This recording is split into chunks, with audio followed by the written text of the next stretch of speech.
Good morning. This is Manoj Kumar Sharma. Today we discuss new topic coordination compounds chapter 9 class 12th. अगर हम coordination compounds की बात करें तो coordination compound से पहले हम बात करेंगे एडिशन कंपाउंड्स। एडिशन कंपाउंड्स ऐसे कंपाउंड्स होते हैं जिसमें टू और more compounds are crystallise together at a fix ratio.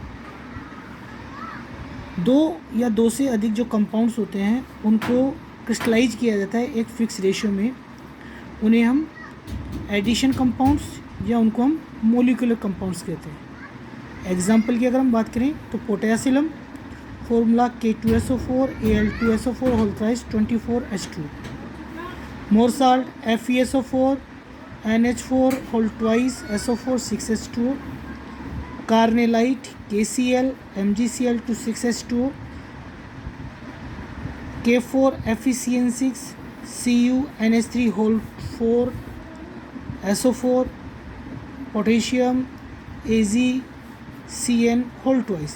ये कुछ एग्जाम्पल्स हैं जिनमें आपकी टू और मोर कंपाउंड्स को आपस में क्रिस्टलाइज किया गया है। इनको हम एडिशन कंपाउंड्स कहते हैं। उसके हम बाद में बात करेंगे डबल साल्ट्स। डबल साल्ट्स ऐसे कंपाउंड्स होते हैं जो सॉलिड स्टेट में स्टेबल होते हैं, लेकिन अगर इनको ब्रोकन किया जाए इनके कॉन्स्टिट्यूएंट्स में तो ये एक्वस सॉल्यूशन में क्या हो जाते हैं, टूट जाते हैं। तो ऐसे साल्ट्स को हम ब्रोकन डबल साल्ट्स कहते हैं। जैसे मोर साल्ट्स, ये एक प्रकार का डबल साल्ट्स है।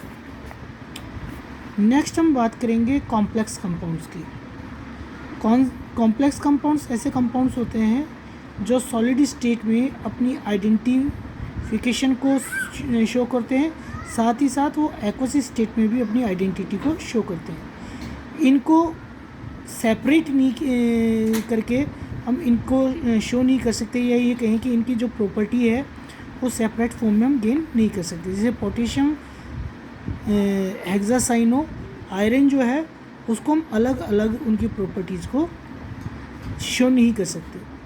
These are also known as coordination compounds. इन्हीं कंपाउंड्स को हम कोऑर्डिनेशन कंपाउंड्स कहते हैं। तो कोऑर्डिनेशन कंपाउंड्स क्या हो गया, ए सेंट्रल मेटल एटम और ion surrounded by oppositely charge ion और neutral molecules and are bonded by coordinate bond is known as coordination compounds।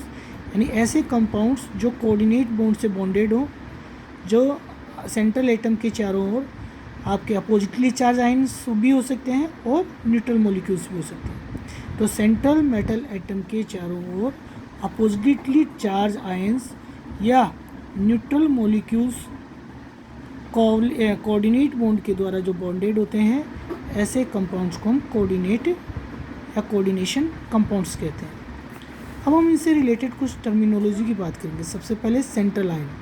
Central ion क्या होता है, ये एक न्यूट्रल हो सकता है, कैटायन हो सकता है, फिक्स्ड विद आयंस और groups are bonded in a definite geometrical arrangement. Definite geometrical arrangement में अरेंज होते हैं जो फिक्स ग्रुप या कैटायंस से जुड़े हुए होते हैं या कैटायंस उसमें प्रेजेंट होते हैं। नेक्स्ट हम बात करेंगे लिगेंड्स। लिगेंड्स ऐसे मॉलिक्यूल्स या एटम्स होते हैं या आयंस होते हैं जो कम से कम एक लोन पेयर ऑफ इलेक्ट्रॉन्स रखते हैं, जिनमें एक लोन पेयर देने की कैपेसिटी होती है, उनको हम लिगेंड्स कहते हैं।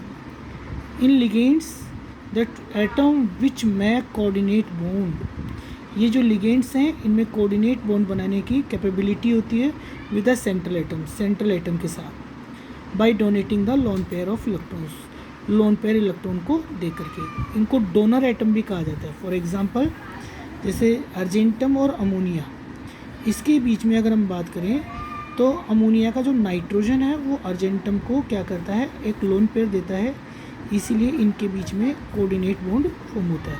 तो यहाँ सेंट्रल एटम तो हो गया Ag+, और NH3 का जो नाइट्रोजन है वो एक प्रकार का डोनर एटम होता है। और इस कंप्लीट एंटाइटी को हम कोऑर्डिनेशन एंटाइटी कहते हैं।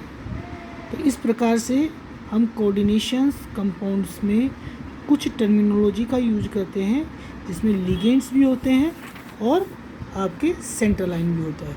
तो सेंट्रल आयन जो होगा वो न्यूट्रल या कैटाइन टाइप का होता है, जो आपके कुछ आयंस या ग्रुप से बॉन्डेड होता है, जिनकी एक डेफिनेट ज्योमेट्रिकल शेप होती है, उनको हम सेंट्रल एटम कहते हैं। ऐसे लिगेंड ये आपके कुछ एटम्स या मॉलिक्यूल्स या आयंस हो सकते हैं जिनके पास कम से कम एक लोन पेयर होता है। नेक्स्ट वीडियो में हम टाइप्स ऑफ लिगेंड्स की बात करेंगे। Thank you, have a good day.